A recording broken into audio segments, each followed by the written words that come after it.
Bonjour à tous, la fin de l'année 2025 approche. On est dans cette dynamique de perspective pour 2026. On a une année qui est sur le plan des performances boursières tout à fait exceptionnelle, puisqu'on a des performances à 2 chiffres sur la plupart des marchés. C'est bien au-delà des moyennes historiques. Et il faut dès lors se rendre compte qu'en 2026, même si on s'attend finalement à un contexte favorable pour les marchés d'actions, il est peu probable qu'on répète évidemment ce niveau de performance.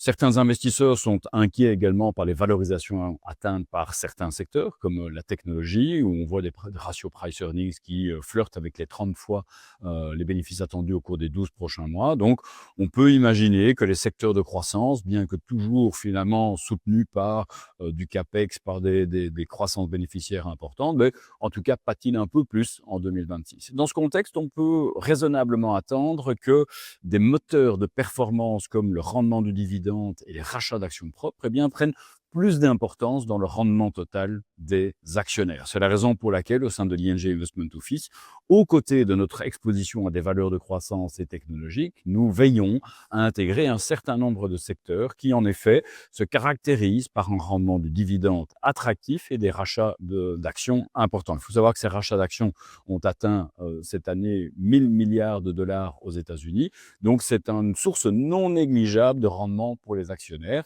et ça permet, dans un portefeuille bien diversifié, d'en augmenter la résilience. Donc, aux côtés de valeurs de croissance, restons vigilants que des valeurs plus value, des valeurs plus, en tout cas, susceptibles d'octroyer des dividendes et de racheter des actions propres, pourraient bien performer en 2026, puisque dans le rendement total, ces aspects pourraient prendre de l'importance dans un contexte de normalisation de la performance boursière. Restons donc investis, diversifiés et compensons notre exposition au secteur de croissance avec une exposition un peu plus high dividende.